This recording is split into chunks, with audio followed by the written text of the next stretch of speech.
La declaratoria de elecciones generales 2025 en el nivel electivo presidencial y de diputados al Parlamento Centroamericano es la siguiente. Nivel electivo presidencial. Primero, por voluntad mayoritaria del pueblo hondureño, expresada de forma soberana en las urnas, el Pleno de Consejeros del CNE declara electo como presidente constitucional de la República de Honduras por el periodo de 4 años que se inicia el 27 de enero del año 2026 y finaliza el 27 de enero del año 2030, al ciudadano Nasri Juan Asfura Sabla, con documento nacional de identificación número 0801 1958 03 886, quien, en representación del Partido Nacional de Honduras, habiendo contabilizado 18.757 actas, equivalente al 97.86% de las actas de resultado, ha obtenido 1.479.748 votos válidos.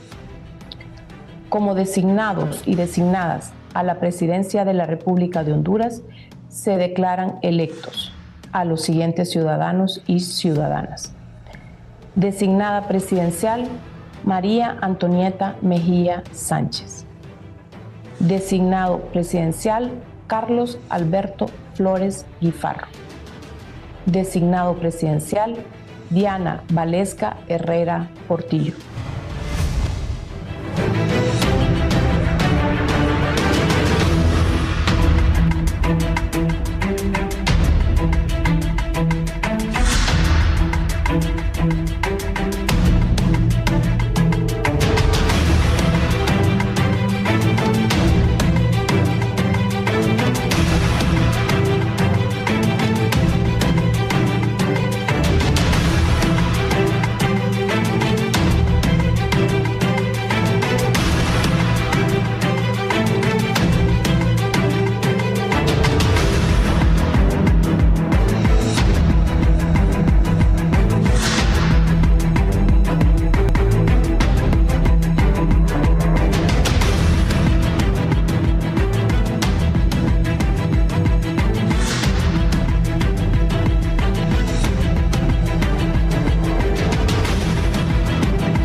Buenos días, Honduras. Buenos días, televidentes del foro La Entrevista de Canal 11. Gracias por estar con nosotros. Espero hayan tenido una buena Navidad, una buena Nochebuena el pasado 24 de diciembre.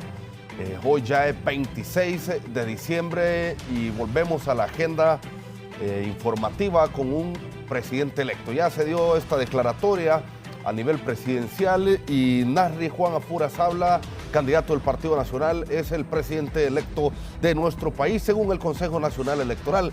Que le guste o no le guste a unos y a otros, esa no es, bueno, yo creo que ya no es debatible porque es el órgano electoral el que toma estas decisiones. Así que hoy vamos a hablar sobre este tema en el foro de la entrevista. Están nuestros invitados esta mañana, abogado Germán Leitzelar. ¿Qué tal está? Muy buenos días. Buenos días, Fernando. Buenos días, Kenneth. Buenos días, pueblo hondureño. Es un placer estar aquí nuevamente y como siempre, con mi frase, esperando arrojar una luz así que nos ilumine la mente, que nos dé paz y tranquilidad, que es lo que necesitamos en Honduras. Abogado Kenneth Madrid, ¿qué tal está? Muy bien, Fernando, muy buenos días. También el abogado Germán Leitzelar, es un placer compartir con él. Y pues ya pasó Nochebuena, estamos en Navidad, así que y hay una declaratoria oficial. Al final tenemos un órgano electoral y debemos de respetar como buenos demócratas la decisión. Bueno, ahondaremos en detalles en el programa sobre ese panorama, Fernando, y lo que viene, ¿no? Sí, abogado Leitzelar, ¿cómo vio usted esta declaratoria a nivel presidencial y qué sensación le deja todo esto que ha pasado? Bueno, pues mire, me sumo a las palabras de Kenneth, ¿verdad? Tenemos un órgano electoral, esas son las reglas del juego. Creo que debo reconocer, sin traer una nota negativa, que ese juego y sus reglas no es el más bonito, ¿verdad? Y tenemos que cambiarlo, pero tanto libre como liberales, como nacionalistas, se han negado a cambiar las reglas. Esas reglas son las que funcionan, siempre sirven cuando gano yo, pero cuando pierdo no sirven. Y en cuanto llegan al gobierno, después de toda la perorata, se encierran en discusiones estériles y empieza todo el manipuleo para que las reglas subsistan en la medida me convengan a mí. Como lo decía yo en un artículo que escribí hace poco, en la mayoría de los países usted tiene algunos elementos que son fundamentales. Primero, va a votar a favor de algo, no en contra de algo. Segundo, tiene reglas, ciudadanía, institucionalidad que funcionan. Y tercero, cuando se va a las urnas, ya sea para votar a favor de un proyecto o porque no me gustó tu proyecto o lo que sea que hay, la urna habla y le da órdenes al poder instituido. Sí. Aquí en Honduras, lamentablemente, el poder instituido quiere decirle a la elección, quiero que este sea el resultado, y lo manipulan hasta las últimas consecuencias. Entonces esa es la parte dolorosa, estamos claros, a nadie le gusta perder. Yo podría decirle que cualquiera dice, yo tengo la información de que yo soy el ganador.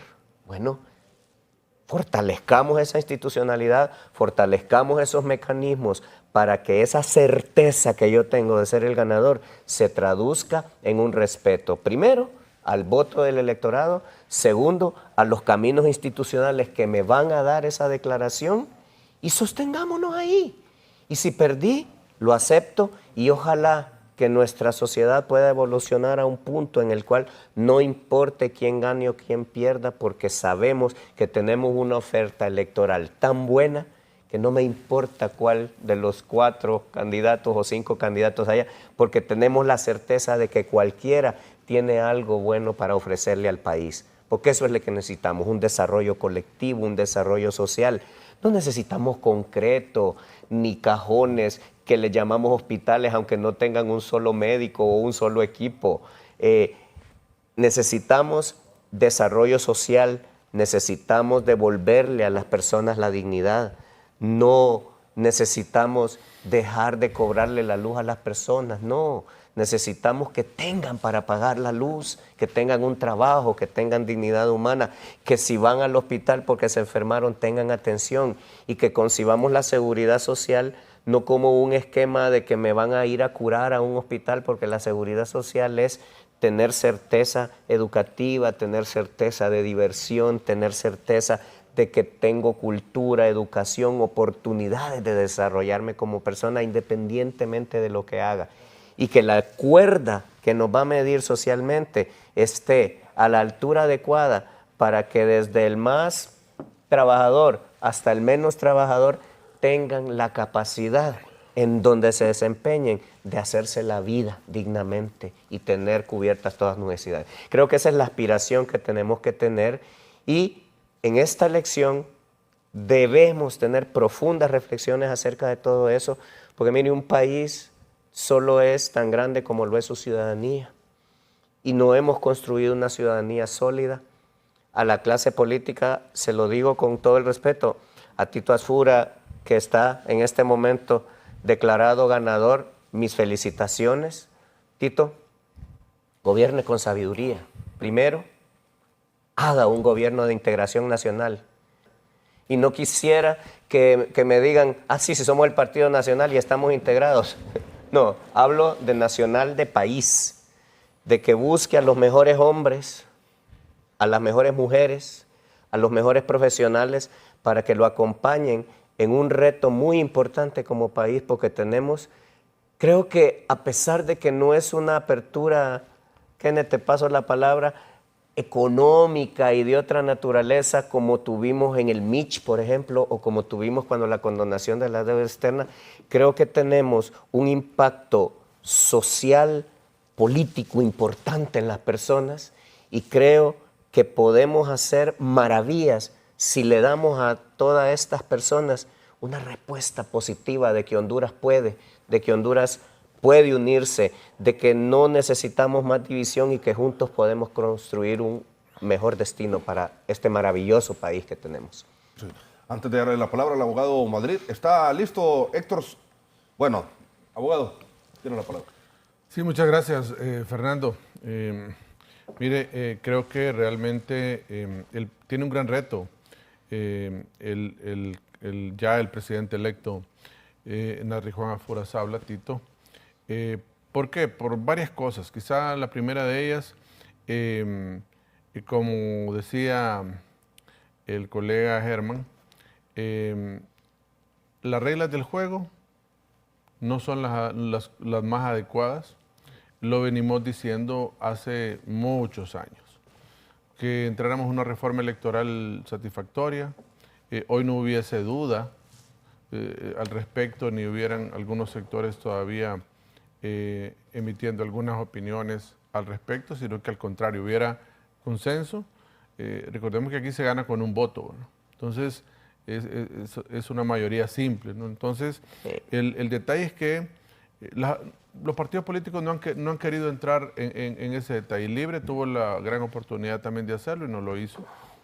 En el 2021 se les pedía que hubiera una reforma integral donde realmente los partidos políticos sacaran sus manos del Consejo Nacional Electoral, porque debido a esa situación se obstaculizó el proceso en bastantes puntos y durante mucho tiempo. Terriblemente. Y se propuso hasta un código electoral en el año 2020 por parte de sociedad civil.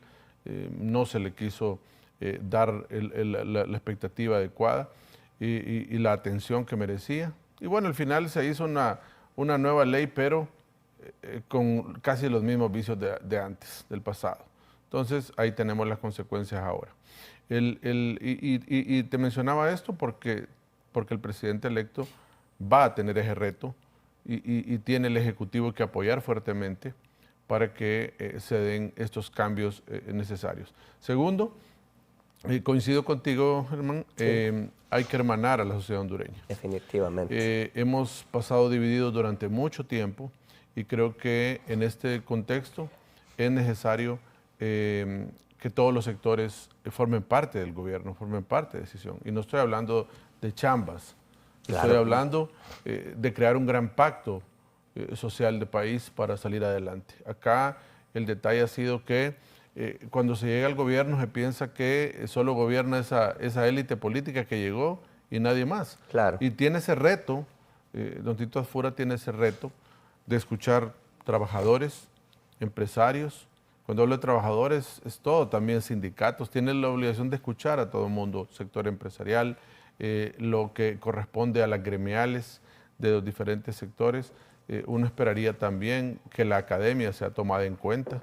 Eso es fundamental. Importantísimo. Fundamental. Ojalá y esperamos que todos los sectores, y hablo en general, ¿verdad? Iglesias, patronatos, todo el mundo sea inmerso en este proceso de integración porque es necesario escucharlos. Y un gobierno que no escucha va destinado al fracaso. Así es. Entonces, esperaríamos que Tito Afura tome estas lecciones de antes y se convierta en ese gobierno de integración nacional que escucha a todos los sectores, que se integra en el desarrollo del país y se llegue a ese gran pacto social para gobernar Honduras hacia una visión. Mire, qué importante sería que Tito Afura fundara las bases de que no importa qué gobierno llegue, va dirigido hacia un camino. Eso es lo donde fundamental. nadie se va a apartar de ahí, ganen rojos, azules, verdes, ya sabe que ese camino... Solo cambiamos de método. Exactamente, va enfocado ahí, nadie va a perder la perspectiva. Ojalá que Tito Afura vaya encaminado a lograr eso, a tener esa perspectiva de país y a sentar las bases de donde somos escuchados todos. Eso va a ser importante. Y en tercer punto, quizá algo elemental, tiene un gran reto de trabajar de forma coordinada con el Congreso Nacional también. Desde el Ejecutivo tienen que salir grandes proyectos de reforma. Y mire, y si solo hablamos del Ejecutivo, grandes cambios elementales, ¿verdad? Bueno, un tema que podemos coincidir, servicio civil, ¿verdad? Sí. Solo es un gran tema que aquí... Meritocracia, por favor. Meritocracia, correcto. Si el presidente electo Tito Afura sienta las bases de que se reduzca la burocracia en el sector gubernamental y todo aquel que quiere una carrera en la administración pública lo hace a través de servicio civil y la meritocracia es la que reina, creo que habrá sentado las bases de un cambio fundamental. Un sistema de integridad público en el país para que todos los funcionarios tengan un seguimiento y esa es una lucha anticorrupción, ¿eh? Para que ningún funcionario se enriquezca ilícitamente. Y un sistema de integridad pública que esté sentando las bases de cuando hay una alerta, intervenir a ese funcionario. Si eso se instala, un sistema de integridad público en el país, creo que se va a hacer una buena política anticorrupción preventiva. Tantos retos, Fernando, que tiene el presidente electo Tito Afura, que realmente pueden cambiar la cara del país, pueden sentar una base de desarrollo. Y bueno, y ojalá aprendamos también, él debe liderar esta reforma electoral también que viene desde el Ejecutivo, también puede hacerlo. Uno esperaría que lo hiciera el CNE, pero también todos los sectores tienen que ayudar para que la clase política comprenda que ellos mismos se hacen daño, que aquí debe haber una reforma sustancial para que ya no tengamos duda de esto, para que ya no anden desconfiando los unos de los otros, para que sea una institucionalidad propia, que ya no anden contratando sistemas de transmisión a terceros, sino que se cree su propio sistema de transmisión, el Consejo Nacional Electoral, y tenga institucionalidad desde adentro, y así no va a haber ningún daño. Y modernizar lo que hay que modernizar, y generar esa transparencia. Sacar de una vez por todas a los partidos políticos. Totalmente. Yo creo que, mira, a muchos partidos políticos no les gustan estos temas, pero yo siento que sí, se debe ciudadanizar el proceso electoral y bajo esa perspectiva creo que debe ir enfocado todo. Mire, si al final la certidumbre llega al ciudadano cuando confía en su junta receptora de votos, cuando confía en un sistema de transmisión ágil, cuando las actas tienen que llegar forzosamente, no sé por qué, si ese esquema siempre donde faltan actas, donde hay varios partidos políticos que nunca tienen las actas al 100%. Entonces el sistema debe cambiar para generar esa certeza y generarla con la garantía de que no quede duda en los hondureños de un proceso electoral sano, transparente, efectivo, que dé la legitimidad. Y uno esperaría que bajo este contexto también el Consejo Nacional Electoral tiene un gran reto estos 4 días que restan para el 30 de diciembre.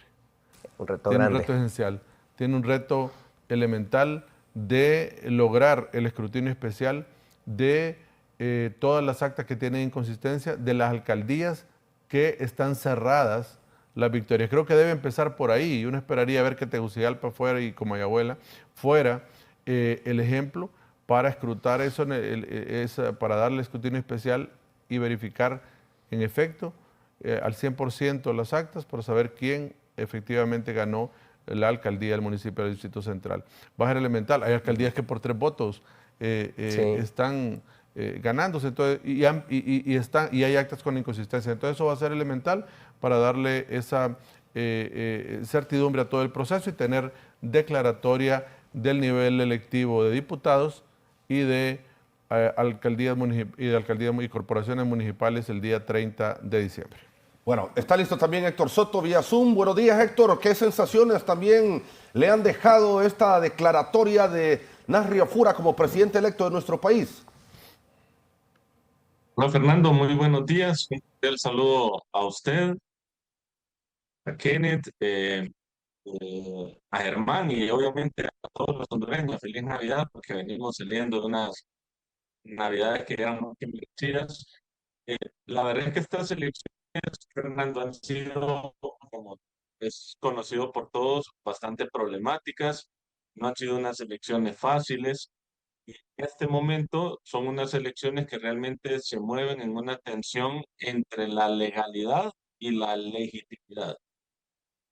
En términos de legalidad, no podemos negar que estas han sido unas elecciones bastante atropelladas, pero que están cumpliendo con las formas, están cumpliendo con los tiempos, pero también están quedando elementos que dejan vacíos y que dejan dudas sobre el proceso. Ya justamente Kenneth lo mencionaba hace un momento. Los hondureños podemos recordar cómo particularmente Salvador Narrala planteó como un elemento necesario para reconocer, en este caso, la derrota de él, el hecho de que se hiciera un conteo voto por voto que finalmente no pasó. También recordaremos las casi 1000 actas que iban a escrutinio especial y que de un momento a otro, un poco más de 2000, también podemos recordar cómo este proceso se hace y en el mismo proceso también se hace una declaratoria donde se dice que por ahora se dejan por fuera elementos que debían darse como las impugnaciones, las revisiones. Además también hay que decirlo, un escrutinio especial bastante atropellado, pero finalmente las elecciones se dan, ¿no? Eh, el elemento que también en este momento está jugando fuerte es la legitimidad, ¿no? Si lo vemos en Honduras y de cara a lo que se le viene a Narri Asfura, su mayor problema no es la legitimidad internacional, o pasó en su momento cuando Porfirio Lobo Sosa fue presidente. De hecho, prácticamente los principales gobiernos han reconocido a Narri Asfura como presidente. Lo ha hecho Estados Unidos, lo ha hecho China, lo ha hecho la mayoría de los presidentes de América Latina, lo ha hecho también Europa. Así que digamos que legitimidad desde el plano internacional no es el problema. El verdadero problema va a ser la legitimidad a lo interno del país, porque cuando hablamos de legitimidad es qué tanto los hondureños aceptan lo que pasó. Eso es lo que está haciendo. Si realmente el grueso del país dice lo que pasó con estas elecciones son cosas que aceptamos o son cosas que rechazamos. Y ahí es donde el país y los partidos políticos siguen en la polarización política que ya mencionaba Germán. Y es que cuando nosotros lo vemos, hay dudas y hay poca confianza sobre cómo se desarrolló este proceso electoral. Muchos hablan de un voto de castigo, pero también esto hay que relacionarlo con la escasa participación electoral que se dio. Como algunos dicen, el 80% de los hondureños no querían a Libre. Si lo juzgamos por los números, eso es cierto.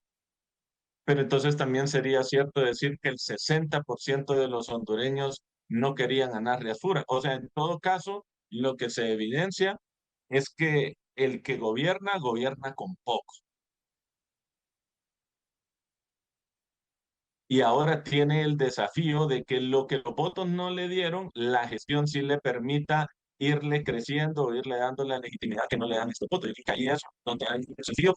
Pero en todo caso, estamos ante un presidente cuyo mayor desafío es la legitimidad interna y la capacidad que una vez presidente, su gestión le dé el respaldo que los votos en las urnas evidentemente le dieron, pero de manera escasa. Bueno, Bueno, ahí ya vamos a ver si podemos mejorar hoy un poquito la señal. Mientras tanto, Gisela Calix está en el Centro Logístico Electoral en la Infop. Ya vamos a seguir dialogando con nuestros invitados. ¿Cómo está la situación ahí en ese sector? Gisela, adelante. Buenos días, Fernando, y a los televidentes de la entrevista. Le informo que a esta hora de la mañana todo transcurre en total normalidad aquí en las instalaciones del Instituto Nacional de Formación Profesional, donde en las próximas horas se estaría realizando el escrutinio de las actas que tienen inconsistencias en el nivel de diputados.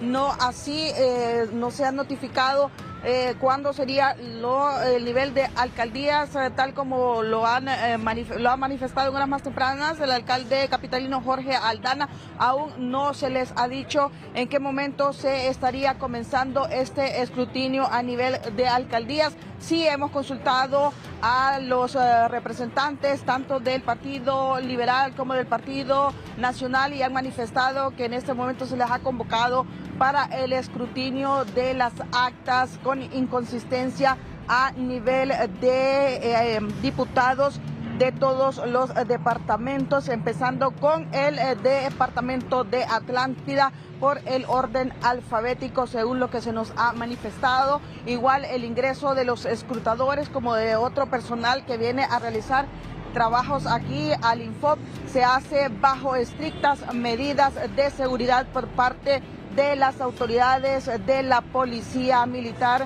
de las Fuerzas Armadas, y hace unos instantes ha iniciado el ingreso de estas personas que desde horas muy tempranas se encontraban apostados en las afueras de esta institución para poder realizar este trabajo especial, que es parte de lo ocurrido, como extensión de lo ocurrido en las elecciones generales del 30 de noviembre.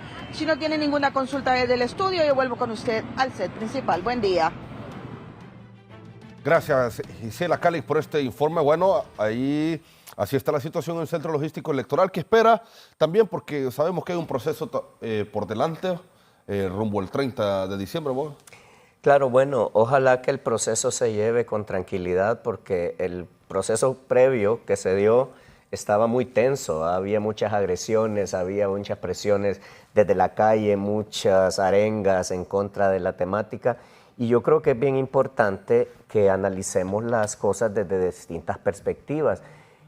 Tenemos una tendencia, porque claro, todos estamos ofuscados, todos estamos tensos, como decimos los hondureños, estoy de toque, hoy no le aguanto la brisa a nadie, ¿va? Y entonces la gente con cualquier comentario se destapa y hace una cantidad de cosas. Yo creo que es difícil lo que estamos viviendo, pero yo lo voy a repetir una vez más. Yo no estoy en contra de Libre, de ninguna manera. Es un partido que tiene 700,000 votos, son 700,000 hondureños que creen en Libre y que son personas que son hondureños como usted, como Kenneth, como todos los que estamos aquí, y que son parte de este país y que han manifestado una voluntad en las urnas que tiene que ser considerada. Por eso hablamos de la integración nacional, ¿verdad? Ese es un punto inicial. Saludo a Héctor Soto, que no sabía que él nos estaba acompañando vía Zoom, y solo le quiero decir algo respecto a lo que hablaba del tema de la legitimidad. Yo estoy de acuerdo que el tema de la legitimidad es fundamental, pero el problema es que esa legitimidad no la hemos construido por lo que decíamos al inicio, Héctor. No tenemos reglas de juego que nos permitan llegar a esa legitimidad, y todos los partidos se han acomodado a eso porque les conviene. Entonces, tienen que superar esa parte, y creo yo que como sociedad tenemos que presionar para que ese Congreso inicie, ¿verdad?, de una vez con esas reformas electorales sustanciales que son fundamentales para que nadie pueda decir lo que tú nos acabas de decir de la legitimidad. Tenemos que construir esa legitimidad desde las reformas electorales. Y quiero además estar un poquito en contra de tu opinión, y solo te lo pongo como un argumento. Si tú sumas todos los votos que hay en este momento, que andan más o menos por 3.5 millones, tenemos 700,000 a favor del Libre, ¿ah?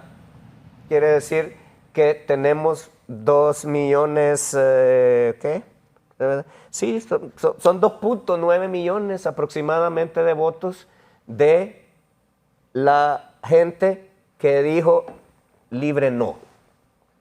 ¿Eso es legitimidad o no?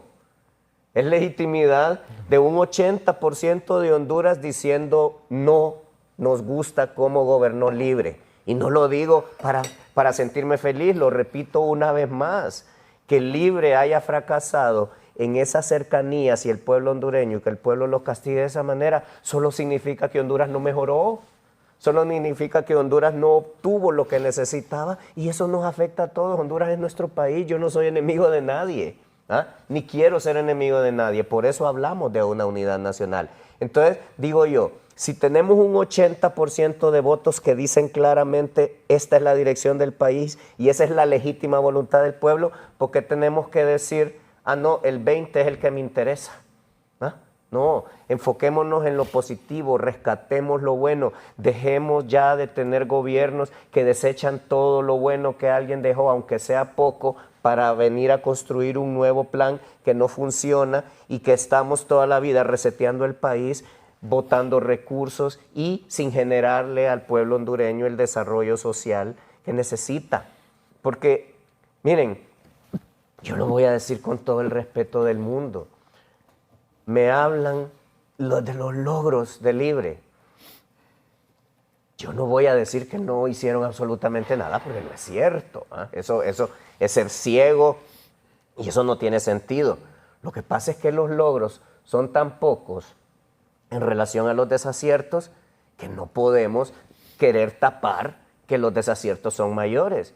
Y si me voy para atrás, es lo mismo. Cualquiera de los gobiernos que hayamos tenido antes tienen el mismo desempeño, logros mínimos en relación a fracasos múltiples. Entonces, si yo cada vez que llego lo que quiero es decir que lo que yo hago está bien, aunque sea exactamente lo mismo que hizo el anterior a mí, y si vemos que el desarrollo sumado no da, estamos fracasando todos.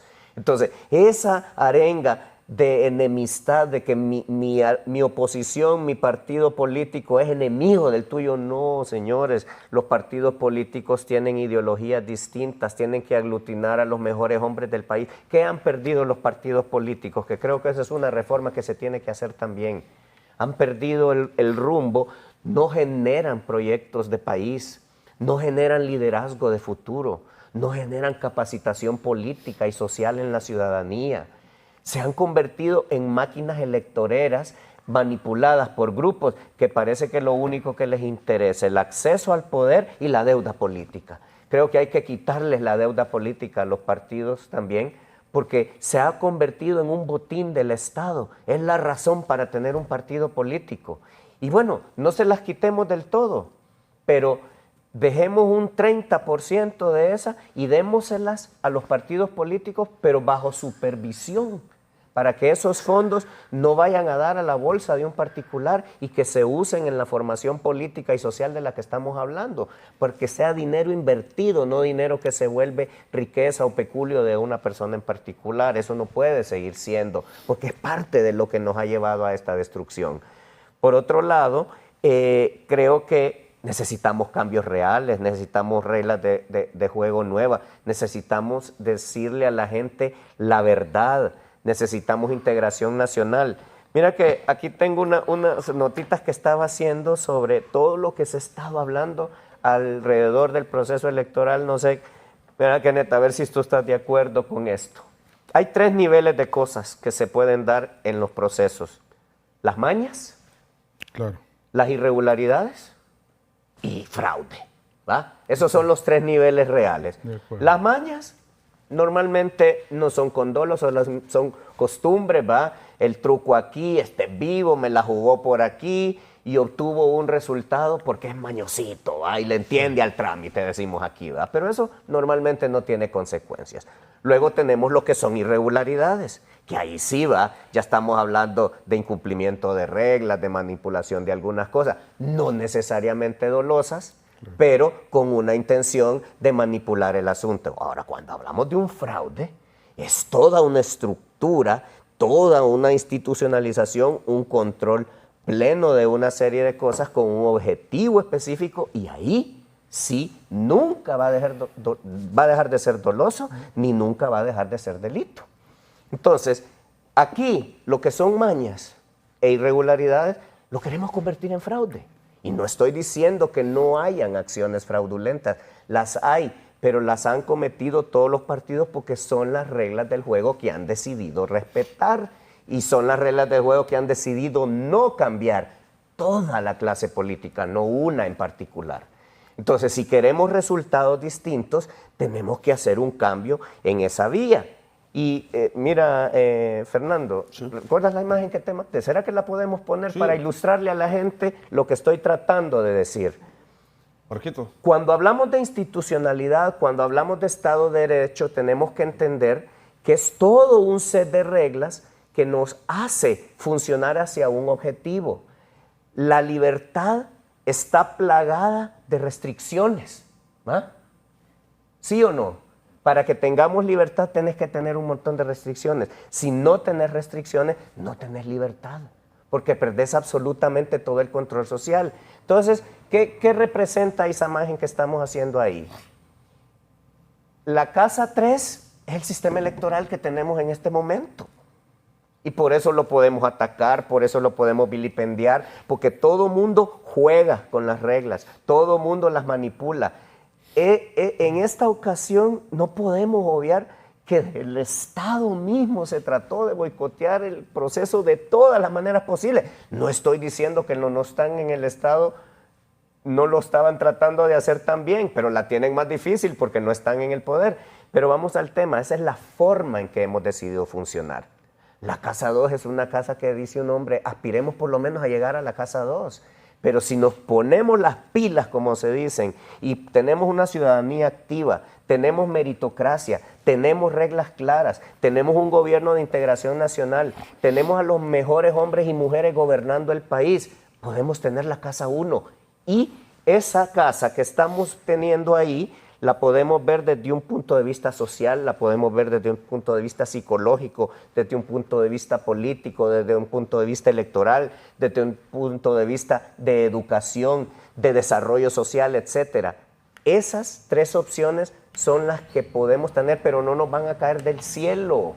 Tenemos que trabajarlas nosotros, y con ese ataque estéril entre las fuerzas políticas del país, de que vos no fuiste, yo sí fui, vos robaste menos, yo robé más, yo soy más bonito que vos, yo hice más cajones sin equipo médico que vos, yo hice más kilómetros de carretera que vos. No, lo que necesitamos es un gobierno que haga todas las carreteras que el país necesita, y un gobierno que haga todos los hospitales que el país necesita, pero no simplemente un cajón de concreto para que digan que ahí tengo un hospital. Necesito que tenga médicos, necesito que tenga equipo, necesito que tenga batas, jeringas y todo el asunto. Miren, y no es atacar la visión que se tenía. ¿De qué me sirve que hagan 8 hospitales, que yo no los he visto, ¿verdad? Si no podemos mantener funcionales ni siquiera el hospital escuela que tenemos, ¿ah? Hablando del hospital más importante, o algunos hospitales que he visto yo en algunos lugares de fuera de la zona central del país, que llegas y son hospitales porque tienen un rótulo que dice hospital, pero no tienen nada.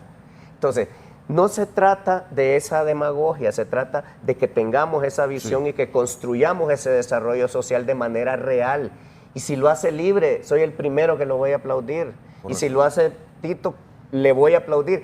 Cualquiera tiene que ser aplaudido. Lo que no podemos es seguir boicoteándonos, para que, si seguimos con el dicho del hondureño de que no voy a ver ojos bonitos en cara ajena, entonces nunca vamos a salir adelante. Abogado Madrid. Sí, en efecto, Fernando, mire, voy a hacer eco de las palabras que decía Germán, que se refirió al tema. Y mire, aquí tenemos que dejar de ser como los mayas, ¿va? Que los mayas deshacían lo que había hecho el anterior gobernante para poder levantar sus propios templos, ¿va? Y sus propios edificios. Eso debe terminar. Acá así cuando viene un nuevo gobierno, comienza a cambiarle todo, a poner los colores que quiere, a poner los logos que quiere y comienza aquella cuestión como que esto es mío y de nadie más. Eso tiene que cambiar, eso tiene que cambiar. Y eso pasa por varias cosas. Mire, también es importante el tema que se comenzó a tocar, ¿verdad? El tema, y cuando Héctor Soto lo comentó, de la legitimidad. Mire, realmente todo lo legal es legítimo, pero no todo lo legítimo es legal, ¿verdad? Entonces, hay que ver esa perspectiva. Y mire, el tema de legitimidad pasa por varios temas. Mire, nosotros hemos tenido gobernantes acá que con un 30-31% han gobernado. ¿Y qué? Y ahí estaba, y pasó su periodo. Bueno, malo, bueno, eso está mal, porque debemos tener un gobernante que tenga una aprobación mucho mayor, y por eso se sugieren reformas electorales. Ahora bien, el tema de la legitimidad pasa también por, mire, en este momento, ¿quién está hablando de que su voto no fue singularmente apreciado y que hay fraude? Es un 19% de los votantes. Y quizá algunos ya con sus dudas ahora, ¿verdad? Después de haber votado, pero no es la generalidad. Entonces, mire, cuando uno llega a un contexto donde usted se da cuenta que perdió y reconoce eso, entonces usted tiene ese concepto y uno le puede llamar demócrata a la persona, porque usted respeta las reglas, buenas o malas, usted las acepta y a seguir adelante. Me guste o no me gusta, si mi partido ganó o no ganó, pero acepto las reglas, ¿verdad? Y más cuando hay una distancia muy fuerte entre el primero, segundo, y cuando yo quedo en un tercer lugar, ni modo. Muy distante. Muy distante no se puede, ¿verdad? Entonces, uno tiene que aceptar las reglas de las mayorías, y lógicamente cuando usted acepta las reglas de las mayorías, ahí se da la legitimidad. Mire, a mí me comentaban algunas personas y me decían, mire, ya nos da igual quién es el presidente, si Tito Afuro o Salvador Narrala. Lo que fuimos claramente es para que Libre ya no gobierne. Y aquí vamos al tema, ¿verdad? Sí. Que decía, creo que en las últimas dos elecciones, 2021 y 2025, el ciudadano ha ido a ejercer el sufragio porque ya no quiere ver en el poder a la clase política que está gobernando. Así es. Eso sí, eso es claro. No, el castigo siempre. Exacto. Y ahora en el 2025 vimos un comportamiento diferente que creo que debemos aprender, y por eso deben haber reformas. Mire que jamás habíamos tenido en la historia democrática última de Honduras, del 82 acá, una elección tan cerrada. Sí. Nunca. Entonces debemos de aprender que el votante se está comportando distinto ya. Y si no escuchamos al votante y hacemos esas reformas sustanciales en la ley para evitar estas elecciones tan cerradas, entonces no estamos escuchando al elector. También hay que saber leer al elector. Y bajo ese contexto es importante que veamos que esa masa flotante que anda de 1 millón de votos es el que decide la elección. Mire, Partido Libertad y Refundación ganó en el 2021 con 1.700.000 votos. Si ellos pensaron que esos votos eran de ellos, un grave error. Mire ahora el Partido Liberal, Fernando, cómo creció Germán, mire cómo creció creo que en la última elección fue prácticamente muy bajo, ha crecido como en 1 millón de votos. Creo que no llegaron ni a 400.000. No, exactamente. Sí. Entonces, mire, ¿qué pasa? Ese millón de votos anda flotando ahora. Mire, el Partido Nacional, incluso hay que reconocer al Partido Nacional que en la elección pasada obtuvo 1.241.000 votos. Sí. Entonces, no solo mantuvo su caudal, sino que lo hizo crecer, ¿verdad? Sí. Entonces, eso es interesante porque mantener un voto duro de 1.200.000 votos no es fácil. Y el Partido Nacional ahora no solo lo mantuvo, sino que creció. Así como van los resultados hasta donde dieron la declaratoria, habían más de 100.000 votos en el cual fue un crecimiento que se obtuvo. Entonces, mire, algo que hay que tomar en cuenta acá es que el pueblo al final fue a votar porque ya no quería ver a Libertad y Refundación en el poder. Y ese millón de votos fluctuó, se movió. Entonces, es importante ver esa lectura porque también en base a eso hay que hacer reformas sustanciales.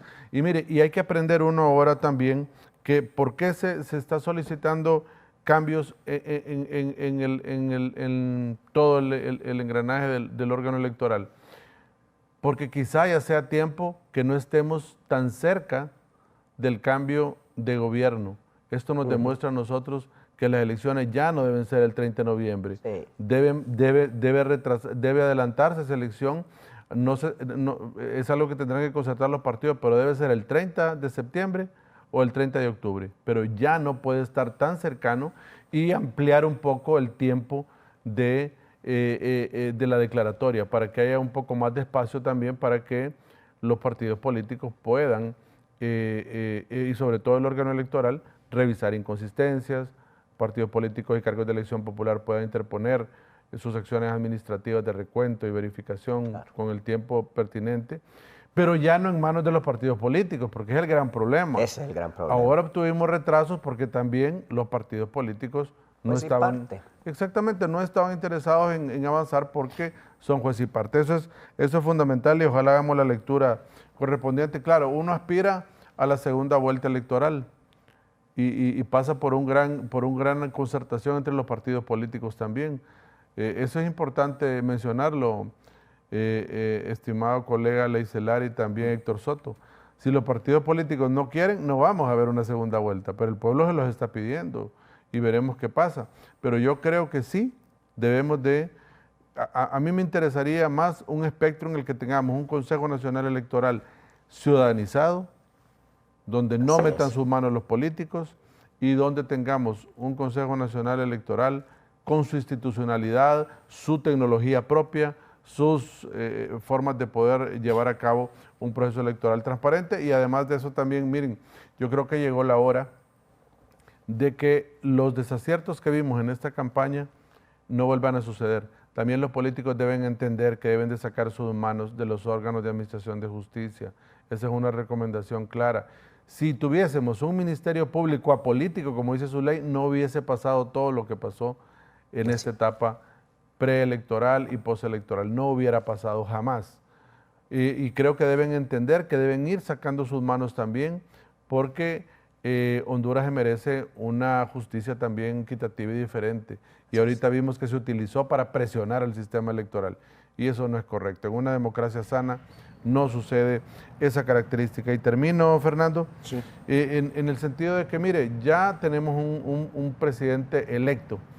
Ya guste o no le guste a muchos sectores, pero como bien lo dijo usted, abogado Leicelar, si hablamos de hacia dónde se movió el electorado, hay 2.9 millones de hondureños, quizá 3 porque quedaron ahí unas actas pendientes, quizá 3 millones de hondureños, el 80% de los votantes dijeron nos movemos a este lado ideológico, nos movemos a la derecha, no queremos estar en la izquierda. Entonces, bajo ese contexto, yo no estoy viendo a liberales que anden quemando llantas en la calle o anden molestos o incómodos por lo que pasó.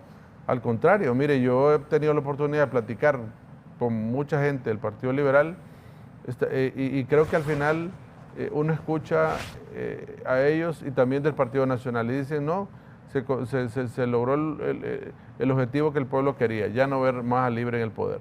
Y creo que al final debemos de comprender eso. Entonces, decir que no tiene legitimidad Tito Afura no lo creo tan correcto, porque realmente el pueblo sí se movió hacia ese lado, logró, y yo creo que al final cada uno va a quedar con 1,5 millones de votos por las actas con inconsistencia pendiente, así que legitimidad sí la hay. No creo que sea un presidente sin legitimidad, porque como lo decía, tuvimos otros presidentes no con 40%, sino con 31% y gobernaron y bueno, tuvieron inconsistencias y uno espera ahora que un presidente con un 40% gobierne para Honduras, para todos los sectores, y esperamos ese gobierno que haga las transformaciones más elementales en salud, educación. Mire, y yo le diría que en salud, yo quisiera que arrancara con un plan nacional de salud, como lo dice la Constitución, Claro. que no lo hemos visto, que arranque de esa manera.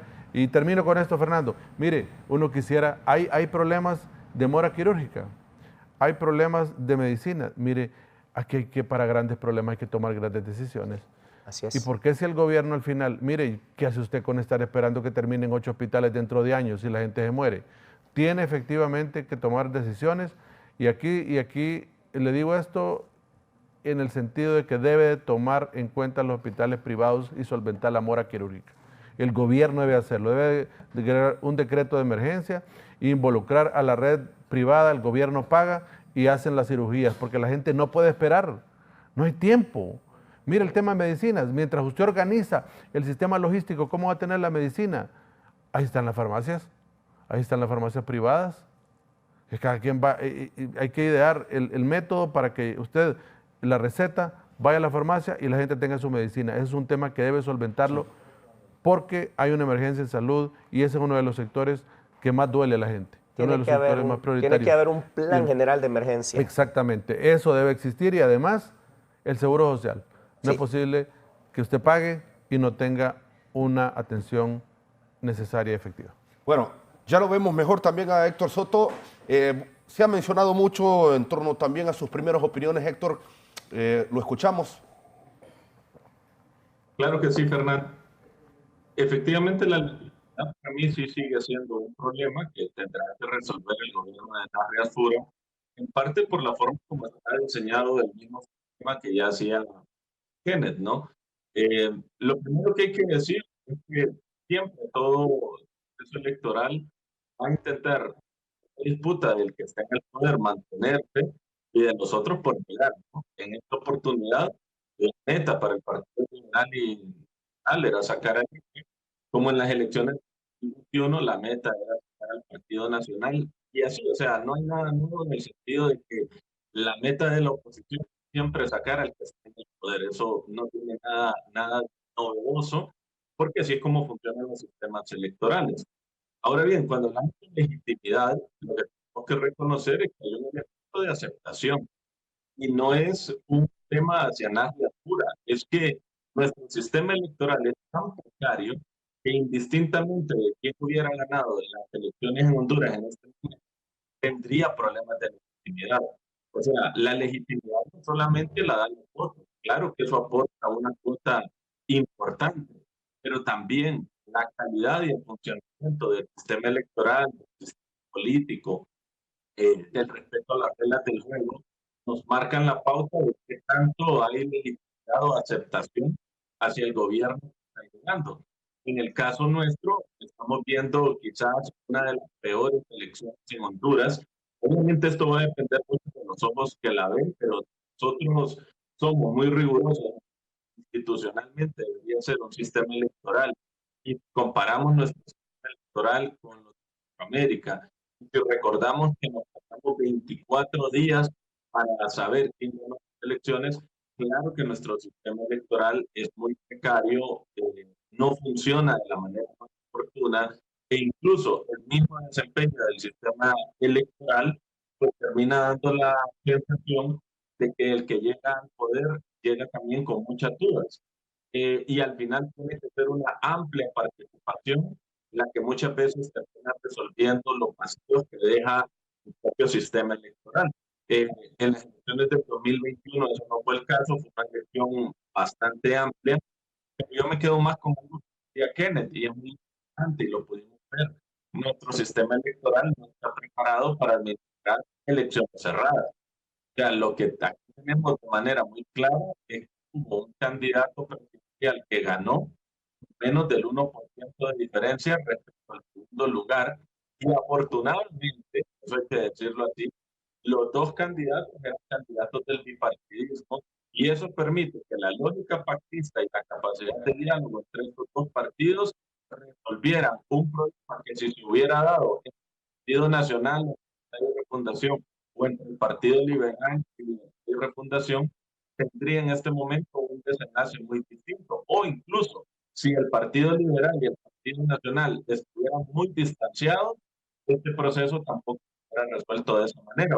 Lo que hay que entender es que la gobernabilidad y la legitimidad que está generando una elección tan cerrada no es mérito del sistema electoral mismo, sino el mérito es la capacidad de pactar y la capacidad de diálogo que tienen las cúpulas mismas. Entonces uno dice, bueno, si este sistema está tan atrofiado, entonces dice Juan que hay una inspiración a que este sistema se renueve. Yo creo que desde la lógica ciudadana debería ser así, pero desafortunadamente el sistema electoral no va a cambiar.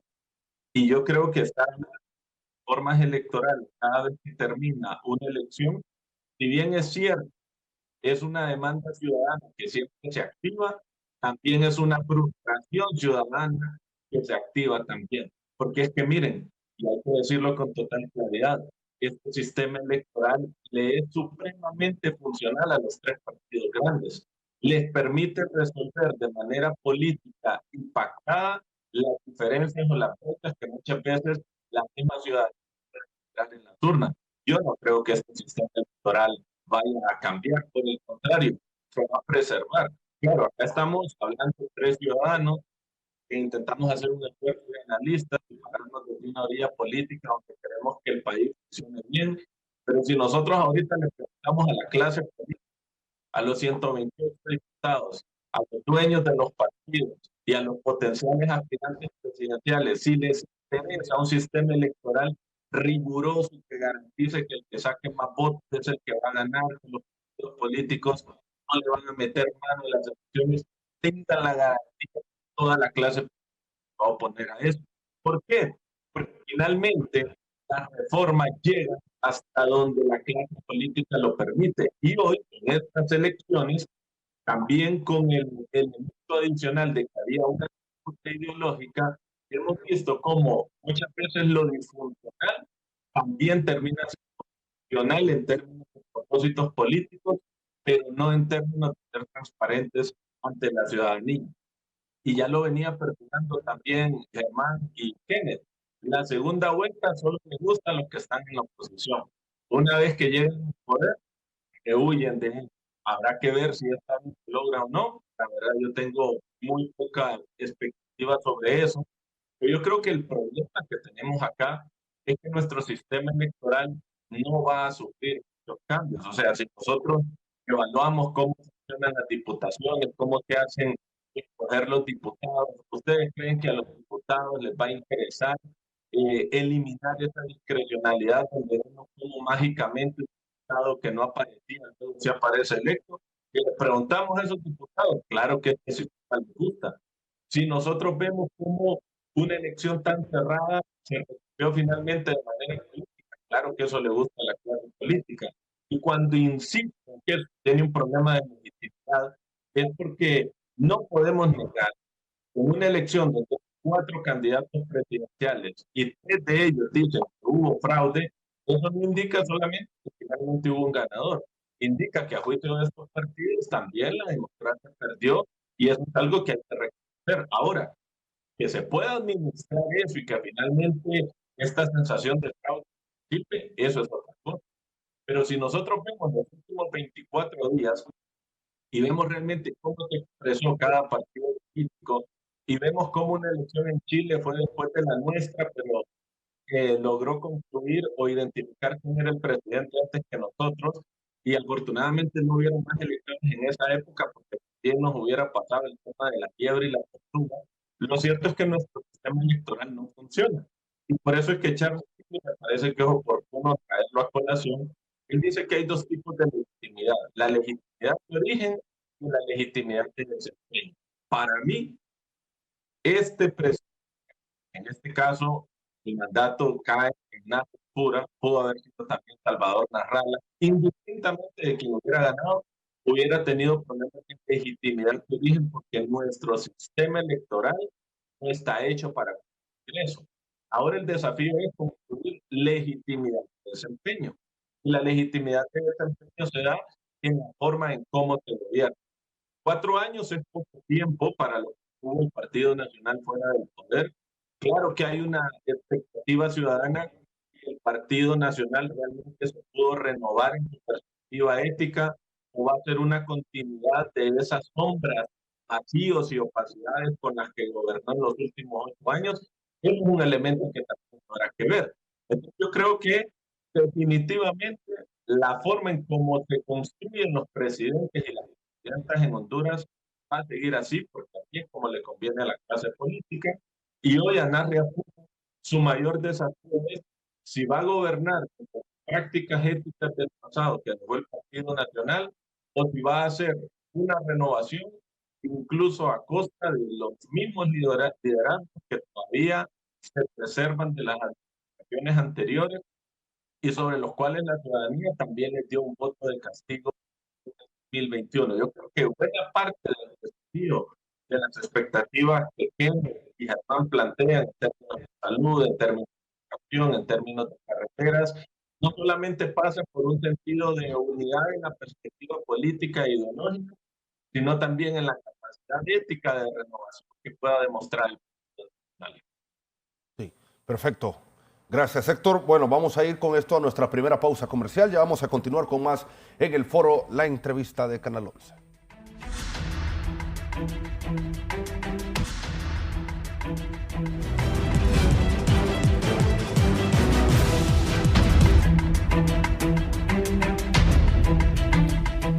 Continuamos en el foro La Entrevista. Abogado Leitzelar, ¿qué espera usted de la transición de gobierno?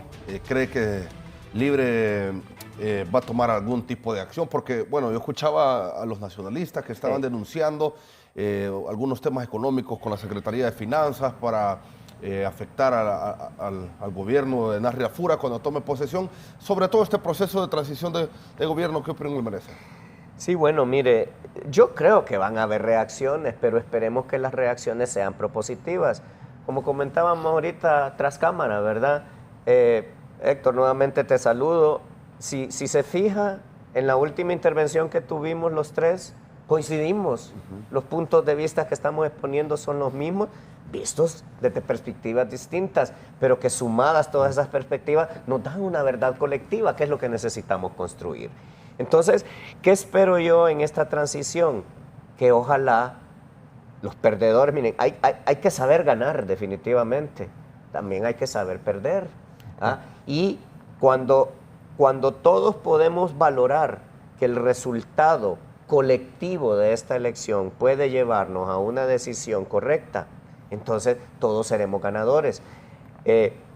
Para cuando te toque de nuevo intervenir, Héctor, fíjate que yo decía, mira, la legitimidad que deriva de el hecho de que uno de los ganadores está en el lado del 80% de los votantes, ya te da un grado de legitimidad. Ahora, cuando esa legitimidad la partís en dos porque está prácticamente a la mitad de ese 80%, entonces la legitimidad del que queda se ve reducida a un 50% de ese 80%. En eso estamos totalmente de acuerdo.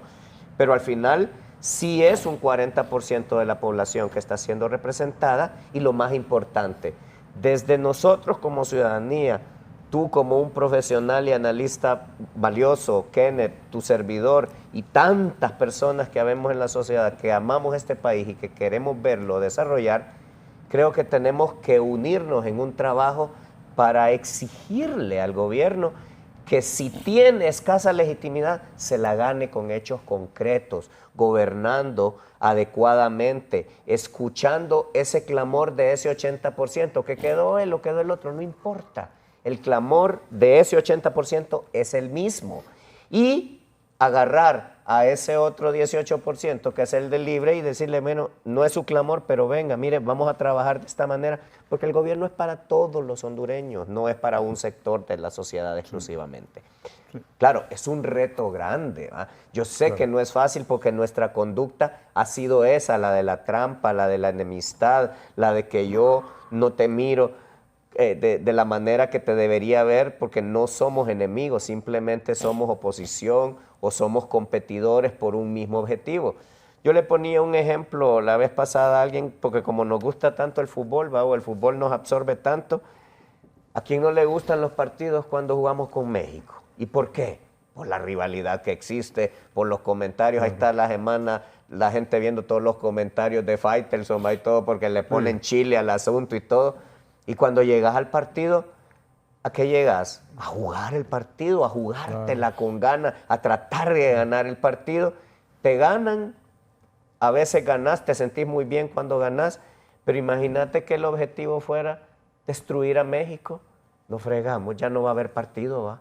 ¿Ah? Sí. Y una reflexión que leía el otro día, no me acuerdo de quién era, así que voy a obviar el nombre porque es una cita, que decía, el gran defecto de una victoria es que dura poco tiempo, porque ganás y ahí ya no hay más que hacer, porque tiene un una fecha de caducidad. Y la gran ventaja de una derrota es que te da todo el espacio para trabajar, para ganar cuando te toca en la siguiente. Y yo creo que así tenemos que ver esto. No hay una derrota implícita ni una victoria implícita. Hay un momento histórico en el país donde, como decía yo antes, no sé si tú lo habías escuchado, que mi análisis, mi visión de esto era que perdimos una gran oportunidad con el huracán Mitch, lo habíamos dicho, porque el país pudo cambiar y lamentablemente no se utilizó adecuadamente. Luego tuvimos la condonación de la deuda externa y tampoco se utilizó adecuadamente por estos defectos de nuestra clase política. Y en este momento no tenemos una situación de desastre natural que nos permita transformar cosas, ni tenemos ese boost económico que nos daba la condonación de la deuda, pero creo que tenemos un reflejo de una madurez política en la forma que la gente votó, donde nos está diciendo claramente lo que quiere, que creo que si aprovechamos ese involucramiento ciudadano y lo maximizamos, empoderamos, unimos esa ciudadanía, la convertimos en una unidad granítica que le diga a cualquiera que quedara: mire, señor, usted no va a seguir gobernando como se le antoja. Honduras quiere esto, esto y esto, y no se lo tenemos que pedir solamente en las elecciones. Unámonos todas estas organizaciones civiles, unámonos, pero repito, no para pelear, para proponer, para criticar cualquier cosa que nos parezca errada, para felicitar cualquier cosa que nos parezca adecuada y para proponer cualquier vacío que exista. Honduras tiene profesionales y personas espectaculares. Lo que pasa es que nos hemos dejado robar toda la administración por un grupito de personas que además no son los mejores. Lo que hablábamos, Kenneth, la meritocracia, los mejores hombres, las mejores mujeres. Todo eso lo tenemos a disposición. Usémoslo. Usémoslo. Se trata de llegar a ese partido que decíamos con México, con los mejores delanteros, con los mejores defensas, con el mejor portero, con el mejor director técnico, si vemos el gobierno como un equipo. Entonces, creo que eso es lo que tenemos. Entonces, volviendo a la pregunta original, perdón que me desvié, mire, Fernando, yo espero eso, una transición en la que el perdedor sepa perder y el ganador sepa ganar, y que veamos no esto como una victoria o como una derrota, sino como una oportunidad nueva del país para transformarlo y darle una nueva dirección. Yo creo que está claro que todos esos funcionarios agresivos que insultaban a todo mundo, que se peleaban con los periodistas, se peleaban con la gente. A mí en particular, bueno, usted le consta, ¿va? Cuántas veces a mí me faltaron al respeto funcionarios de gobierno aquí, sin ninguna necesidad. Yo no gano nada faltándole respeto a nadie. Yo respeto las ideas de todas las personas y estoy convencido de que por equivocado que esté yo o por equivocado que estemos todos, vamos a tener algo de razón y algo de equivocación, porque nadie es perfecto y nadie tiene la verdad absoluta. Pero la verdad colectiva solo la vamos a construir respetando las opiniones de todos e integrándolas en una visión unificada donde las opiniones de todos importen. Porque vuelvo a repetir, si veo la división electoral, está claro el mensaje del pueblo. Y ahí hay 700,000 hondureños que votaron por libre, ¿va? Y cuentan y son importantes y se les tiene que dar una respuesta a su visión de las cosas. Lo que pasa es que también tenemos que cambiar esa visión, porque creo que hemos construido una visión de lo que es esto electoral y todo lo demás bastante equivocada. Y lo último, Fernando, es que debemos enfocarnos en rescatar la institucionalidad del país. Con una institucionalidad sólida en todas las áreas, llámese administración de hospitales, llámese consejo electoral, llámese ministerio de trabajo, lo que sea, tiene que ser una institucionalidad sólida que responda a un marco legal que existe, porque vuelvo a la imagen que habíamos puesto, lo que les había dicho. Esa imagen te muestra lo que es una administración sana, lo que es una administración medianamente sana y lo que es una administración mala. Si nosotros podemos aprender a respetar las reglas y podemos aprender a respetar el Estado de Derecho y dejamos de violar la ley, porque ese es el otro problema, que aquí todo mundo se siente dueño de la ley y es, con esta frase cierro, que es la que decía yo al principio, Kenneth, los procesos electorales en otros países van a votar en favor de algo porque están claros por su desarrollo institucional de lo que quieren y a lo que van a una elección. En el proceso electoral nuestro, por esas reglas tan nocivas que tenemos, Héctor, que ya habíamos quedado de acuerdo en eso, creemos que la clase política le va a decir a la elección el resultado que yo quiero como poder instituido y no lo que el pueblo dijo en las urnas. Eso es lo que esencialmente tenemos que cambiar. Sí, abogado. Sí, en efecto. Sí, mire, en todo este aspecto que hemos estado conversando esta mañana, mire, yo miro las cosas desde dos puntos de vista. Mire, primero es que todo el tema de legitimidad que nos habíamos envuelto en esos conceptos con Héctor y Germán, usted puede discutir legitimidad del proceso electoral, de las elecciones, y podemos hablarlo, si es justo, si es válido, si es correcto o si es socialmente aceptado. Si es todos esos conceptos, no hay crisis de legitimidad. El problema es que si solo no lo acepta el 20%, no podemos hablar de crisis de legitimidad. Ahora, también está la legitimidad cuando se gobierna. Que usted sea socialmente aceptado, sus tomas de decisiones en sus políticas públicas. Entonces, si usted tiene una aprobación alta de la población, usted está legítimamente válido en las funciones que ejerce. Entonces, claro, uno lo puede ver desde varios puntos de vista, ¿verdad? Yo creo que en este momento estamos claros que hay institucionalidad y que tenemos un presidente electo que tiene un gran reto por delante. Mire, algo que no quisiera dejar ir de que lo comentemos, el tema y que Germán lo tocó, que son el tema de las inconsistencias, ¿verdad? De las actas con inconsistencias. sí. Un acta con inconsistencia no significa que hay fraude electoral. Claro. Eso no es sinónimo de eso. Bueno, yo creo que tal vez Héctor se recuerda en la historia. La elección del 2021 de la presidenta Castro, había más de 10,000 actas con inconsistencia. Sí. Y no se revisaron. ¿Por qué? Porque la distancia entre la presidenta Castro y don Narri era muy grande. Entonces, por eso ni siquiera fueron a escrutinio especial. No valía la pena. Entonces, no es... Y ahora hubieron mucho menos actas con inconsistencias. O sea, hoy solo hubieron 2.789, creo por ahí. que sí. Entonces, ¿qué pasó? Con esta cantidad de actas, usted ve que hubieron mucho menos inconsistencias.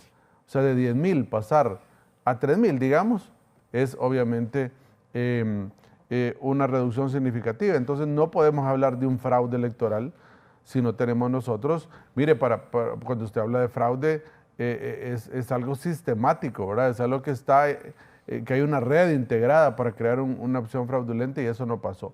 El problema es que acá hay un partido político que cuando pierde hay fraude, cuando gana no lo hay, cuando gana todo está bien. Entonces yo creo que debemos de mejorar los discursos, debemos de mejorar esa narrativa porque no es correcto que siempre que se pierda se alegue que hay fraude y yo creo que el pueblo ha sido claro, ¿no? Entonces, al final, ¿por qué ahora se vuelven tan importantes las actas con inconsistencia? Por lo cerrado de la elección. Así es. ¿Verdad? Por lo cerrado del nivel presidencial, por lo cerrado del nivel de corporaciones municipales y también cerrados en el nivel de diputados. Me llamó algo la atención que decía Héctor, mire, hay que cambiar de un sistema electoral, dice, donde ya no me ponen a mí de diputado porque yo soy correcto. Mire, yo diría que eso no está pasando. Ahorita se han quedado figuras emblemáticas de diputados fuera, ¿verdad? Que estaban acostumbrados siempre a estar en el Parlamento hondureño y han quedado fuera. Entonces, no lo sé si estamos a ese nivel de poder asegurar eso. Ahora, yo algo que sí estoy de acuerdo, Héctor, es que una reforma electoral debe cambiar también el sistema de base. Es decir, cómo ponen a esos diputados ahí al inicio en la papeleta interna, cómo llega a estar usted ahí. Usted debe salir del clamor popular, del clamor de la base, pero no porque yo soy buen activista o estoy en la cúpula del partido que ya me coloca en una papeleta a nivel interno. Ese sistema creo que sí debe de cambiar porque usted debe salir del clamor de la base del pueblo, ¿verdad? Yo no creo en demagogias como reduzcamos los diputados. ¿Por qué? Porque eso es demagogia. Eso no le va a impactar en nada en el presupuesto de la República. Eso es insignificante. Y toman como referencia otros países como El Salvador. Mire, ve, ¿sabe por qué redujo los diputados Bukele? ¿Y por qué redujo los municipios? Porque ahora tiene el control completo. Lo hizo como una estrategia para obtener el control del poder de forma completa. Sí, ¿cuántos diputados ahora son en El Salvador? 60. 60, algo creo así. que son, sí. Ajá, y tiene 57. Solo hay 3 que elevan ahí la voz. Aproximadamente ese es el valor como quedó. Entonces, ¿por qué lo redujo? Para tener el control, ¿verdad? Y entonces, eso no es una democracia. Yo creo mucho en la democracia donde las minorías también son escuchadas, donde puede haber una pluralidad de todo el tramado social. Y creo que, no creo en esas reformas demagógicas, ¿verdad? Que solo las hacen a favor de donde pueden sacar agua para su molino. Sí pienso que hay un buen reto para el Partido Nacional, no solo acá en esta victoria de Tito Afura, sino también en el Congreso Nacional. Ahí tiene que haber una alianza natural que obligue a las grandes reformas del país. ¿Saben por qué? Porque los partidos políticos deben de crear reformas esenciales para cuando no estén en el poder, para que si llega otro al poder no abuse de eso, como sucedió en el Congreso Nacional. Aquí tuvimos un abuso terrible, claro, y eso no puede volver a suceder. La acción legislativa no puede quedar al criterio de una persona o de una junta directiva.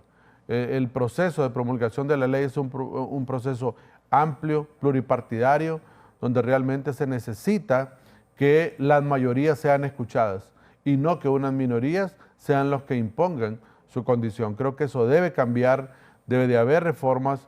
Y yo estoy de acuerdo contigo, Héctor, no van a haber grandes reformas sustanciales donde sea un proceso electoral perfecto. Pero exijámoslas. No, claro, el deber de uno es exigirlas. Como te digo, desde Sociedad Civil propusimos un código electoral en el 2021, sí. Pero uno es la fuerza. Ahora, pero yo estoy, a veces uno choca contra lo ideal y hacia dónde podemos llegar, ¿verdad? Porque realmente el tipo de sectores políticos también imponen. Y cada partido político anda viendo cómo va a ganar las próximas elecciones y si eso le conviene o no le conviene. Estamos de acuerdo.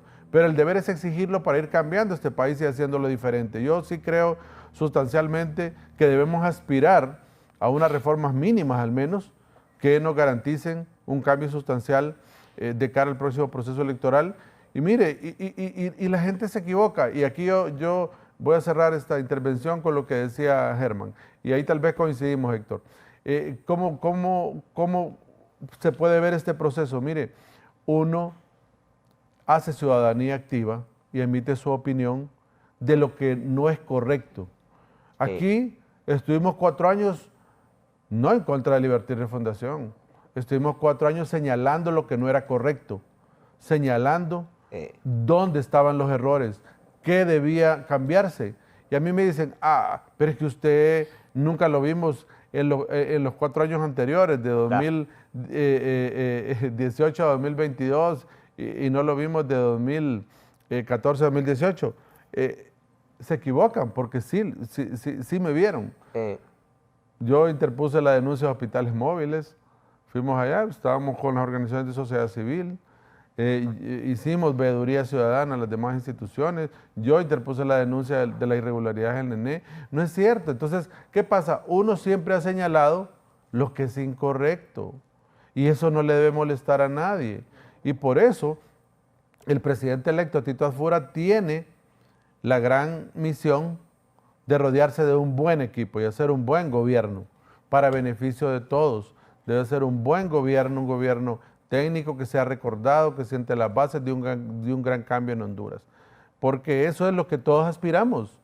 Y lo decimos, si igual hubiese sido otra persona la que hubiese sido declarada presidente, hablemos de Salvador Narrala o que le hubiera beneficiado el voto a Rick Simonca, igual le estaríamos pidiendo Así es. lo mismo, que siente las bases de un gran cambio nacional para beneficio de todos los hondureños. Sí, Héctor, le escuchamos. Vale, aquí hay un punto importante y me gustaría solamente tocar esta idea cuando Germán dice que estamos ante un presidente que tiene el respaldo del 40% de la población. Creo que ahí hay que aclarar algo de entrada. Y es que a la elección solamente van los hondureños y hondureñas mayores de 18 años. Así que el presidente Nayib Bukele tiene el apoyo del 40% de los que fueron a votar, que es voto válido. Pero si vemos todos los sectores, a todos los hondureños habilitados para votar, la cantidad de votos del presidente Nayib Bukele equivale al 23% de los electores. Así que estamos ante un presidente que llega al poder con el voto de 23 de cada 100 hondureños. La gran mayoría de los hondureños efectivamente se quedó por fuera de las elecciones. Así funciona nuestro sistema electoral. Es importante dejar eso claro para medir con total claridad la verdadera fuerza electoral con el que llegó, en este caso, Nayib Bukele, o si hubiera llegado Salvador Narrala, sería prácticamente lo mismo. Así que por eso muchos hablan de la segunda vuelta. Yo creo que en estas elecciones hay un elemento importante, y es que acá están entremezclando dos cosas que a veces obligan a justificar una cosa para intentar justificar la otra. Y es que estas elecciones futuras, particularmente estas, tuvieron dos grandes. Había una disputa ideológica y había una disputa electoral. La disputa ideológica era clara, cara a la izquierda. Y en ese sentido, hay que ser contundentes. Se logró. La derecha hondureña, articulada por estos dos grandes partidos, liberal y nacional, lograron sacar la libertad y refundación del poder. Esa es una disputa ideológica, pero en medio de eso, y con el ánimo de poder lograr ese objetivo, también se intenta normalizar cosas que si uno saca a libre del tablero, suenan totalmente irracionales. Por ejemplo, si nosotros hiciéramos un ejercicio bastante utópico de sacar a libre del proceso electoral y decir que estas elecciones solamente eran entre el Partido Liberal y el Partido Nacional, la lógica interpretativa sería totalmente diferente. Sabemos que los consejeros del CNE llegan por el respaldo que le da a uno de los partidos políticos. Hoy no cuestionamos la extrema afinidad entre las consejeras José López y las consejeras de la, porque finalmente desde esa disputa ideológica es racional y desde la derecha es lógico ese tipo de articulación.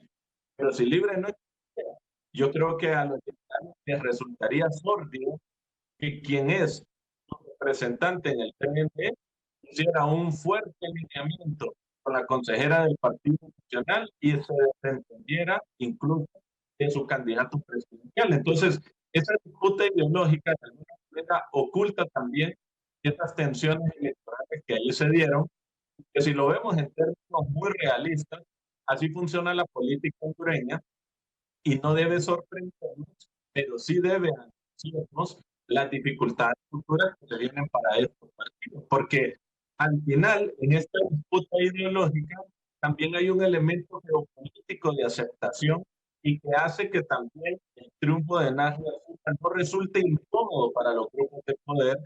Y recordamos que el presidente de Estados Unidos, Trump, habló explícitamente que su preferencia electoral era para que Nayib Bukele llegara al poder, y el hecho que Nayib Bukele se confirme como presidente también genera en la clase política un respaldo y un mayor acomodamiento estratégico con la expectativa que tenía Estados Unidos sobre las elecciones hondureñas.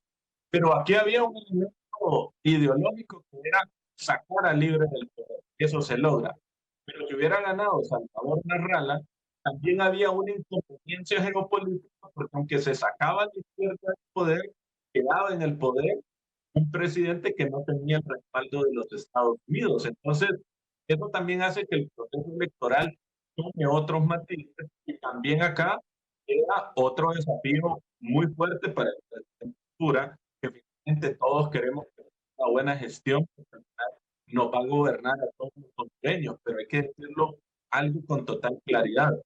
Aquí no ganó el presidente Ventura, aquí ganó el Partido Nacional, porque finalmente la clase política y Estados Unidos a quien le da el respaldo es al partido, no necesariamente el candidato. El Partido Nacional pudo haber tenido otro candidato, también hubiera sido presidente. Entonces, los grandes desafíos, yo insisto en el elemento de la legitimidad, es que la legitimidad que tiene hoy el presidente de Honduras no solamente es un desafío en la forma en cómo llega, sino también un desafío en la forma en cómo administra el poder, cuando sabemos que al interno del Partido Nacional también hay voceros muy fuertes, con mucho poder, que también, aunque no son presidentes, en el sentido real de la administración del poder, van a ser figuras políticas muy fuertes.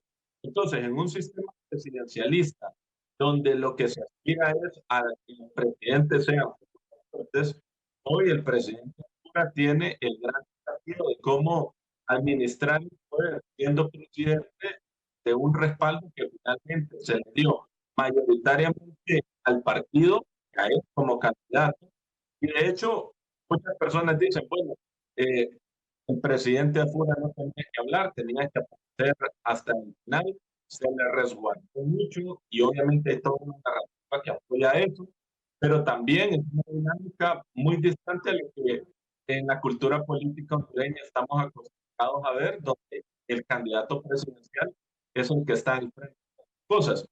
Entonces, el gran desafío que tiene el presidente Afura va a ser administrar el poder, administrar la capacidad de renovación de su propio partido con liderazgos políticos muy fuertes y que ahora vamos a ver hasta dónde hay un alineamiento y un respeto a esa figura presidencial, porque hasta ahora pues estábamos en campaña, convertidos en gobierno, es donde vamos a poner esos elementos.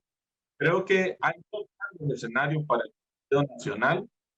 Uno, que sería el escenario más favorable para el país, es el escenario del Partido Nacional que reniega del sentido de la renovación ética que está obligado a hacer y entonces empieza gradualmente a repetir los errores del pasado.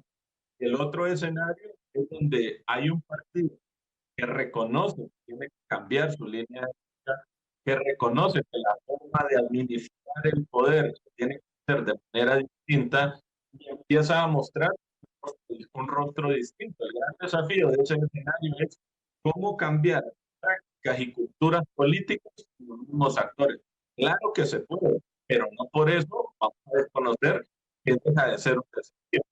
Creo que el presidente Afura tiene agenda internacional, un escenario bastante claro. Si hubiera ganado Salvador Zarrala, o en este caso Afura, no hubiera cambiado mucho, ya lo estamos viendo. En términos del posicionamiento hacia Estados Unidos, el alineamiento estratégico más fuerte. Creo que el acercamiento de Israel y el acercamiento de ciertos países del Medio Oriente también va a ser evidente. El distanciamiento con las izquierdas sudamericanas también va a ser un elemento clave. Me interesa mucho ver qué va a pasar con China continental, porque ese es un elemento muy importante y también ahí entra Taiwán. Vamos a ver si el Partido Nacional cambia o no. Me parece que en términos de geopolítica ese es el elemento que todavía no queda tan claro, pero el mayor elemento, el mayor desafío del próximo gobierno en cabeza de Nadia Ventura es fundamentalmente la gente externa. Y si pensamos lo que los hondureños quieren, miren, los hondureños quieren lo mismo, indistintamente si un gobierno es de izquierda o es de derecha. Los hondureños quieren hospitales, los hondureños quieren escuelas, los hondureños quieren carreteras, los hondureños quieren electricidad. O sea, está muy claro lo que los hondureños quieren. La gran pregunta es cómo el Partido Nacional administrar esas demandas y esas expectativas. Creo que otro elemento en el que vamos a ver un cambio muy fuerte es en la relación del gobierno con lo que tradicionalmente conocemos como sociedad civil articulado en la OEA. Yo creo que ahí sí vamos a ver un cambio bastante fuerte respecto al gobierno actual de la presidenta Xiomara Castro, que era un gobierno más aplicado a movimientos sociales. El gobierno de Nadia Mura va a intentar retomar esa lógica. Hay expectativas si vamos a retomar esa nostalgia institucional que posicionó Ricardo Maduro en 2002, que también era nacionalista o no. Vamos a ver también si eso se logra o no. Pero creo que hay un gobierno al que le tenemos que desear que funcione de manera responsable. No que funcione por funcionar, que funcione bien y que funcione de manera democrática, pero en medio de todo también hay un elemento suelto del cual tenemos que hablar, y es que el problema es que los partidos, sean gobierno o sean oposición, dudan mucho de la capacidad del CNE para garantizar una alternabilidad en el poder de manera transparente. Ahí está el gran problema que tiene nuestra democracia. Nadie confía en la capacidad de las instituciones para que gane de manera confiable el que verdaderamente ganó. Y por eso, estas narrativas de duda, yo creo que el gran aporte, no solamente en el funcionamiento del gobierno, va a estar en gran medida en qué tanto resolvemos eso. Lo digo a nivel de expectativa porque me sumo a Germán y a Kenneth en esas expectativas, pero también soy realista. El sistema electoral asociado que sigue siendo funcional a los partidos, pero no a la ciudadanía. Bueno, ¿tiene algún comentario breve para antes de la pausa? Sí, muy breve, Héctor. Solamente aclararte que entiendo lo que dijiste sobre el tema de la Constitución electoral y obviamente nos referíamos al censo electoral, ¿va? La representatividad de los votantes, no del país entero, porque bajo la misma criterio, como las reglas son las mismas, yo creo que los presidentes que gobernaron con 31% tenían realmente la representación de un 16% de la población, ¿verdad? Porque solo se vuelve proporcional, solo hacer esa aclaración. Pero ellos no votan, pues. O sea, claro, claro. No pero el tema, nos hablábamos del censo electoral. Y lo segundo, que con todo el respeto debido, yo creo que el tema ideológico se vuelve secundario por una sencilla razón. La gente de Honduras no come de ideología y la gente lo que quiere es resultado. Tan es así que un país que es muy conservador se volcó a un discurso de izquierda pensando que iba a ser una alternativa. Y si la hubiera sido, te lo aseguro que habrían votado por ellos nuevamente. Pero no lo fue, no por la ideología, ni porque sea buena o sea mala. Ahí te voy a compartir un artículo que escribí hace un tiempo sobre ese tema de ideología para que tal vez podamos estrechar lazos y desarrollar mejores ideas. Yo creo que al final, lamentablemente, la ideología se ha convertido en un simple panfleto, en un simple discurso electorero, porque lo que no tenemos en las campañas políticas es una visión de un proyecto real y respuestas. Vamos mucho al corazón de la gente, le vendemos mucho humo y la cuestión, y como el hondureño es bastante crédulo, creo que se va a veces en ese barco con mucha facilidad y creo que tenemos la responsabilidad de empezar a darle al hondureño discursos verdaderos, sí, propuestas verdaderas, cumplimiento de las mismas y simplemente darle desarrollo real. Creo que esa era la aclaración que te quería hacer y creo que estamos de acuerdo y eso me gusta porque necesitamos unificar criterios y vendérselos a la población para unificar esa ciudadanía. Un país es tan grande como lo es su ciudadanía y creo que tenemos que construir más ciudadanía. Ya venimos en el foro de la entrevista.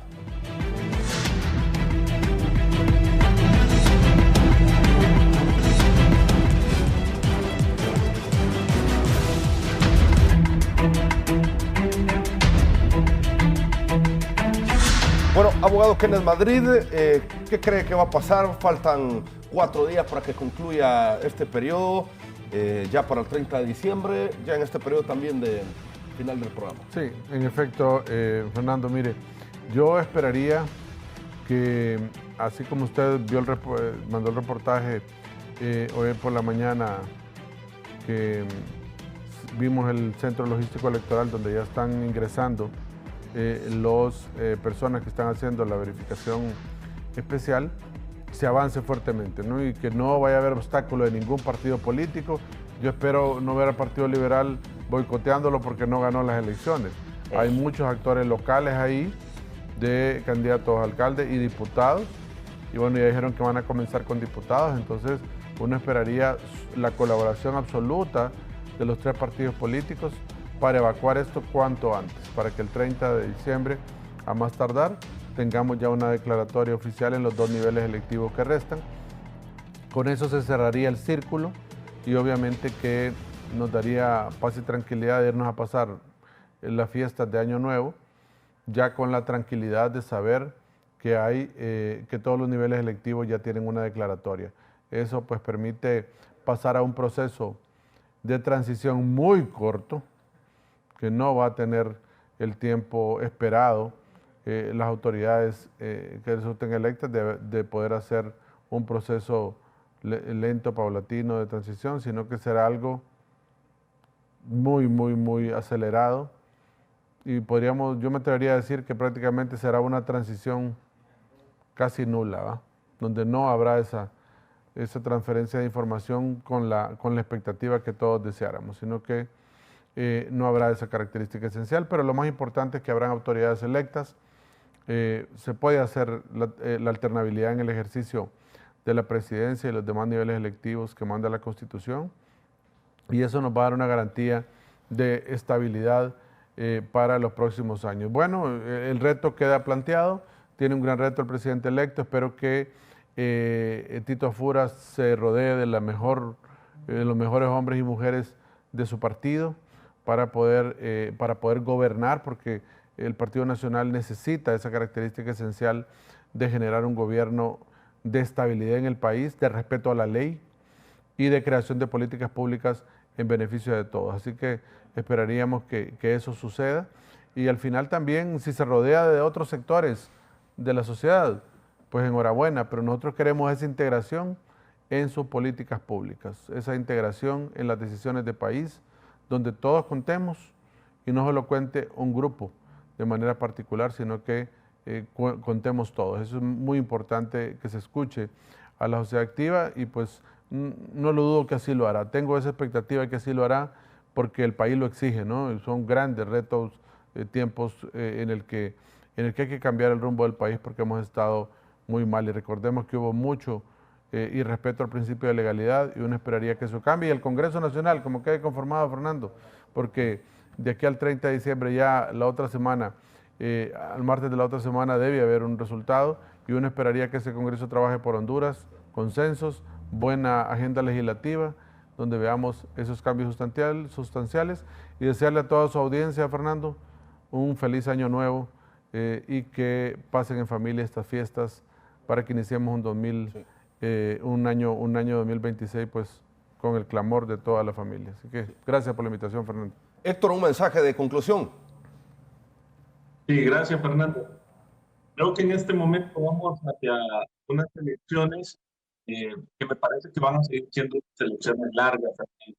Creo que esto todavía no ha pasado y realmente la incertidumbre se mantiene. Creo que todavía hay elementos en juego, como lo que ya mencionaba Kenneth, el nivel de la declaración que falta para alcaldes. También hay que decir que hay un legítimo en el Partido Nacional que este proceso ocurra con la mayor seguridad posible, como también hay un legítimo en la principal oposición que se tiene, de ver cómo hace un reacomodo de fuerzas que le sea beneficioso. Y creo que esa disputa la vamos a ver en la configuración del Congreso Nacional. Así que yo creo que el nivel de incertidumbre se va a mantener hasta la toma de decisión. No creo que eso vaya a cambiar. Me sumo a que debe haber sensación de estabilidad democrática, pero eso no es un deseo, eso lo dicen los elementos estructurales del país, y por la forma en cómo se han dado las elecciones, creo que los elementos todavía están juntando. Y también, pero con esto, hay un elemento clave, es que estas elecciones están dejando a un partido nacional siendo potencial gobierno, a libertad y democracia, siendo oposición, pero deja a un partido liberal quebrado. Una parte del partido liberal que es gobierno, y hay una parte del partido liberal que es oposición, y creo que eso también va a tensar un poco relaciones, fuerza, las disputas políticas de aquí al 27 de enero, pero creo que los elementos más críticos ya han pasado, pero eso no implica que todavía haya elementos de disputa entre estos tres partidos y otras facciones del partido de oposición y oficialismo. Me sumo también a lo que dice Kenneth, debe ir transitando con gradualidad, mayoría, y a todos los hondureños una feliz fin de año y ojalá un año más renovado en vidas personales y también en la vida del país. Héctor, bueno, también abogado Lechelar, muchas gracias. Bueno, gracias. Ha sido un placer compartir con Héctor y con Kenneth. Gracias por la invitación. Y yo quisiera cerrar con esto. Nuestra democracia se fortalece cuando cada ciudadano sabe que su voto cuenta, que su voto ha sido respetado y que su voto construye patria. Lastimosamente, por razones abyectas, absurdas, hemos venido construyendo esta narrativa negativa alrededor del proceso electoral, pero bien, como lo dijimos antes, son las reglas del juego. Tenemos un nuevo presidente electo que tiene un enorme reto de cambiar esas partes negativas que acabo de señalar. Pero yo creo que si lo hacemos de manera constructiva, como decíamos, quizás Héctor piense que yo tengo sesgos, quizás es Kenneth quien lo piensa, quizás yo pienso que los tiene, pero no importan los sesgos. Importa que si lo que estamos diciendo es valioso y con respeto sumamos sesgos, diferencias, unificaciones, etcétera, vamos a encontrar una verdad colectiva que nos va a llevar a un mejor destino. Y tenemos que romper esa división estéril que hemos tenido a lo largo de muchos años, porque lo que sí quiero decirle a todos, antes de desearles que la Navidad ha sido bueno y que el año sea lo mejor, tenemos un país maravilloso, no lo olvidemos. Solo ocupamos administrarlo bien. Ha estado mal administrado y así mal administrado todavía tenemos país y todavía tenemos oportunidades. Tenemos una extensión territorial justa y perfecta para las 11 millones de habitantes que tenemos, que si podemos construir un mejor discurso de unidad, todavía estamos a tiempo de no perder ese corazón maravilloso del hondureño, ese hondureño bueno, ese hondureño amable, ese hondureño feliz que ha recibido golpes de una clase política equivocada, pero nunca es tarde. Como dije, y cierro con la frase que dije hace un rato, ninguna victoria es total ni ninguna derrota. Integremos eso, hagamos un análisis todo, hagamos los cambios y empecemos cada uno por nosotros mismos. Hagámoslo bien desde cada lugar, seamos hermanos y llevemos adelante este maravilloso país que se llama Honduras, desde el fondo de mi corazón, y feliz año nuevo para todos cuando llegue. Bueno, gracias. Abogado Germán Leitzelar, gracias a Héctor Soto, también abogado Kenneth Madrid, por habernos acompañado esta mañana en el foro La Entrevista de Canal 11.